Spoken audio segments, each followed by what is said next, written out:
나는 한적한 시골 마을에서 자란 사람이다. 우리 마을은 평소 조용하고 아무 일도 일어나지 않는 작은 동네였다. 그런데 어느 날 마을 근처 숲속에서 이상한 일이 시작되었다. 그 숲은 동네에서 귀신촌이라 불리우던 곳이었다. 누군가 그 숲에서 밤을 보내면 돌아오지 않는다는 소문이 돌았기 때문에 마을 사람들은 그곳을 멀리했다. 그 숲 근처에는 한 옛날 집이 있었는데 아무도 그 집 소유자가 누군지 몰랐다. 대체로 집은 버려진 상태로 남아있었다. 하지만 나의 호기심은 날이 갈수록 커져만 갔다. 그래서 결국 나는 친구들과 함께 그 숲속 집을 조사하기로 했다. 그날 밤 우리는 손전등을 들고 숲속으로 향했다.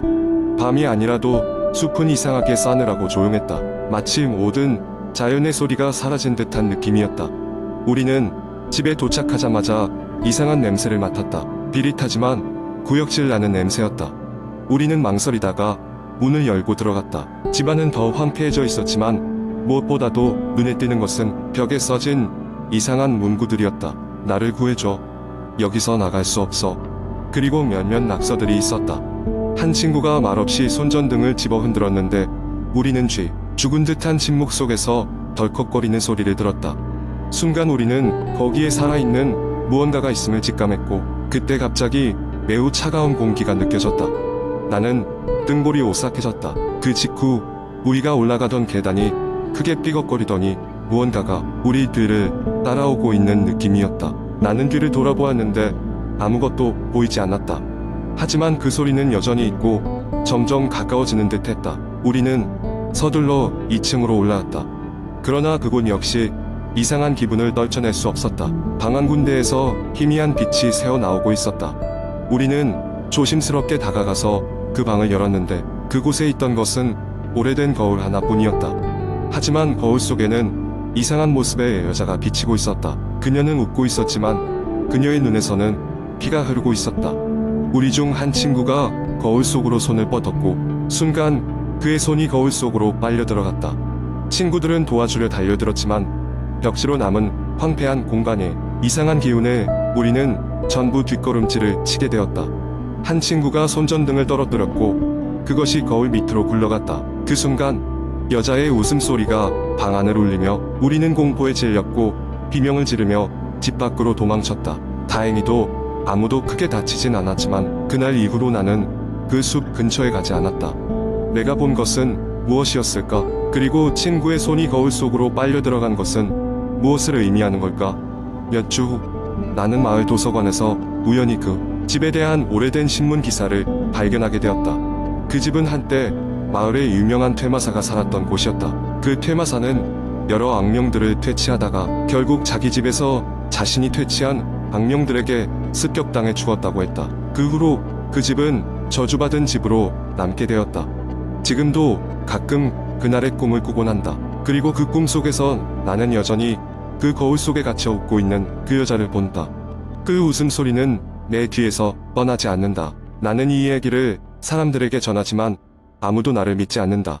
스스로 확인하고 싶다면 한번 가보라고들 한다. 하지만 다시는 그 숲 근처에 가지 않겠다고 다짐하는 내가 그곳을 어떻게 안내할 수 있을까? 두 번째 이야기 2008년 가을 나는 대학 2학년이었다. 정보통신학과에서 항상 컴퓨터 앞에 앉아있던 나는 그해 밤마다 인터넷에서 새로운 채팅방을 찾아다니며 사람들과 대화를 나누곤 했다. 그중 가장 기억에 남는 이야기는 바로 한 인터넷 채팅방에서 일어난 일이었다.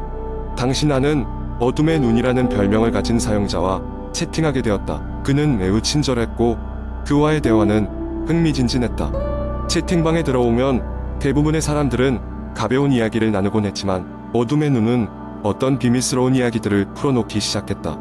그가 말하길 그는 방금 이사한 집에서 이상한 일을 겪고 있다고 했다. 새 집은 오래된 학교의 옛 기숙사 건물을 개조한 것이었는데 밤이 되면 복도에서 이해할 수 없는 소리가 들렸다고 한다. 문이 스르륵 열리는 소리, 낮게 울리는 속삭임, 그리고 때때로 벽에서 들리는 두드리는 소리 등이었다. 처음에는 단순한 장난이라고 생각했다. 그러나 어둠의 눈은 점점 더 구체적인 이야기를 들려주었다. 그는 어느 밤 이상한 소리로 인해 깨어나 복도로 나가보았다고 했다. 복도는 어두웠고 그는 자신이 홀로 있음을 알고 있었다. 그러나 그의 말에 따르면 복도의 끝에서 희미한 불빛과 함께한 여자의 형상이 보였다고 했다. 그녀는 하얀 원피스를 입고 있었고 긴 머리가 얼굴을 가리고 있었다. 그 형상은 그에게 점점 다가왔고 그는 마치 몸이 얼어붙은 듯 움직일 수가 없었다. 형상이 가까이 다가오자 그녀의 얼굴이 드러났는데 눈이 없는 검은 구멍이 그를 똑바로 바라보고 있었다고 했다. 그는 공포에 질려 방으로 돌아와 문을 잠갔고 그날 밤 다시는 잠을 이루지 못했다. 이 이야기를 듣고 난 나는 그에게 진심으로 괜찮냐고 물었지만 그는 더 이상 그 집에 머물 수 없다고 했다. 그는 이사를 계획하고 있었고 그곳을 떠난 후에도 그 일이 머릿속에서 떠나지 않는다고 말했다. 며칠 후 나는 어둠의 눈이 채팅방에 나타나지 않아 걱정이 되기 시작했다. 그의 이야기가 신경 쓰였고 무슨 일이 생겼는지 알고 싶었다. 그 후 얼마 지나지 않아 그가 다시 나타났을 때 그는 매우 흥분한 상태였다. 그는 그날 밤 그 집에서 마지막 밤을 보낼 때의 경험을 털어놓기 시작했다. 그날 밤 그는 마지막으로 짐을 싸고 자려고 했다. 모든 것이 예전과 다를 바 없었지만 갑자기 그의 방 안에 이상한 기운이 느껴졌다. 그의 말에 따르면 방의 온도가 갑자기 급격히 떨어졌고 숨쉬기가 힘들 정도로 공기가 무거워졌다. 그는 침대 아래에서 이상한 소리가 들려 다시 두려움에 떨기 시작했다. 소리를 어떻게든 무시하려고 했었지만 그것은 점점 더 커지며 그의 귀를 통해 퍼져나갔다. 그렇게 몇 분이 지났을 때 그는 침대 옆을 스치는 차가운 바람을 느낄 수 있었다. 그건 단순한 바람이 아니었고 그는 그것이 어떤 존재의 숨결이라고 확신하게 되었다. 그는 자기도 모르게 침대에서 일어나 방을 빠져나갔고 복도에서 다시 그 형상을 마주했다. 그 여자는 이번에는 더 가까이에서 그를 바라보았고 그는 그 순간 완전히 정신이 나가버릴 뻔했다. 하지만 그저 바라보고 있을 뿐 그 형상은 한 발짝도 움직이지 않았다고 한다. 그는 머릿속에서 울리는 어떤 목소리를 들을 수 있었고 그 목소리는 그에게 이 집을 떠나지 말라고 속삭였다. 그 목소리는 계속해서 반복되었고 그는 더 이상 그 집에 머무를 용기가 나지 않았다. 그는 곧바로 그 집을 떠날 결심을 했고 그 후로는 다시 그 집에 돌아가지 않았다. 어둠의 눈은 그 집을 떠난 후에도 한동안 그 목소리를 들었다고 했지만 결국 시간이 지나면서 점차 사라졌다고 했다. 나는 그의 이야기에 놀라움을 감추지 못했고 우리 채팅방의 다른 사용자들도 그의 경험에 경청했다. 그 후로 어둠의 눈은 채팅방에 자주 나타나지 않았다. 나는 시간이 흐르면서도 그의 이야기를 기억했다. 그가 경험한 일이 실제였는지 아니면 단순한 상상이었는지 알 수 없었지만 그의 이야기는 내 머릿속에 깊이 각인되었다. 그로부터 몇 년 후 나는 다시 그 오래된 기숙사 건물에 대해 조사해보기로 했다. 그 건물은 일제강점기 시절 학생들이 머물던 기숙사였는데 그곳에서 비극적인 사건이 있었다고 전해졌다. 당시 기숙사에 살던 한 여학생이 어느 날 기숙사 복도에서 자신을 목매달았다는 이야기가 있었다. 그 후로 그 건물에서는 그녀의 유령이 목격되곤 했는데 많은 사람들은 그것을 전설이라고 생각했지만 어둠의 눈의 이야기를 듣고 나니 그 모든 것이 사실일 수도 있다는 생각이 들었다. 이 이야기를 다시 떠올리며 나는 인터넷의 어둠 속에는 우리가 알지 못하는 많은 비밀들이 숨어 있다는 것을 깨달았다. 어둠의 눈의 경험은 내게 인터넷에서 만난 사람들의 이야기를 쉽게 흘려들어서는 안 된다는 교훈을 주었다. 과연 그가 무엇을 겪었는지 그리고 그 이후 어떻게 되었는지는 여전히 미스터리로 남아있다. 하지만 그 밤의 공포는 지금까지도 나에게 생생하게 남아있다. 세 번째 이야기. 한국 인터넷 커뮤니티에는 종종 공포 이야기가 공유되곤 합니다. 이런 이야기들은 사람들의 상상력을 자극하고 근거를 서늘하게 만들죠. 지금부터 제가 들려드릴 이야기는 실제 사건을 바탕으로 한 것은 아니지만 그럼에도 불구하고 여러분의 마음에 두려움을 심어줄 수 있기를 바랍니다. 한국의 한 외진 시골 마을에는 오래된 오두막이 한 채 있었습니다. 오두막은 빽빽한 숲 한가운데에 자리 잡고 있었으며 마을 사람들은 그 오두막에 가까이 가는 것을 피했습니다. 심지어 어린이들도 그 근처에서 놀지 않으려 했습니다. 이유는 그곳에서 이상한 소리가 들려왔기 때문입니다.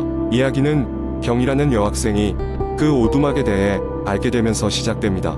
경이는 도시에서 이사 온 지 얼마 되지 않았고 마을 사람들이 이야기하는 오두막에 대해 궁금증을 느끼게 됐습니다.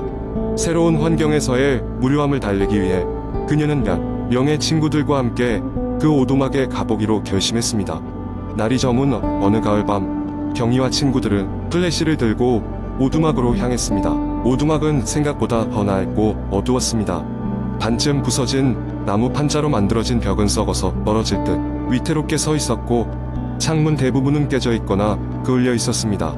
한 걸음 한 걸음 오두막에 다가가자 이상한 차가운 기운이 느껴졌습니다. 친구들 중 일부는 괜한 큰 소리를 쳤지만 누구나 두려움을 숨길 수 없었습니다. 경희는 앞장서서 오두막의 문을 열었습니다. 문이 삐걱거리며 열렸고 안에서 흙냄새와 곰팡이 냄새가 풍겼습니다. 깜깜한 안쪽을 찾기 위해 플래시를 비추자 오랜 시간 동안 방치된 흔적이 고스란히 남겨져 있었습니다. 갑자기 친구들 중 한 명인 민수는 바닥에 이상한 기호가 그려져 있는 것을 발견했습니다. 마치 어떤 의식이 치러진 것 같은 모양새였죠. 그 기호는 중심에 5개의 촛대가 놓인 별 모양이었습니다. 민수는 아무렇지 않게 기호를 발로 차며 자신이 겁먹지 않았다는 것을 보여주려 했지만, 그러자마자 무언가가 후드득 소리를 내며 떨어졌습니다. 천장에서 큰 쥐가 떨어진 것이었지만 그 순간 모두가 깜짝 놀라며 소리를 질렀습니다. 심장이 쿵쾅대는 소리가 귀에서 들릴 정도로 모두 긴장했습니다. 그때 경희는 오두막의 구석진 곳에서 오래된 일기장을 발견했습니다. 호기심에 이길 수 없었던 그녀는 일기장을 펼쳐보았습니다.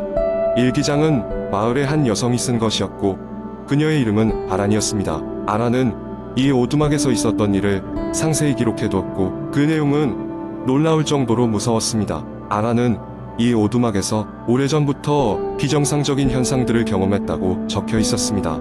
밤마다 누군가가 헛간 안을 돌아다니는 소리가 들리고 매년 같은 날 같은 시간이 되면 기괴한 웃음소리가 들리곤 했습니다.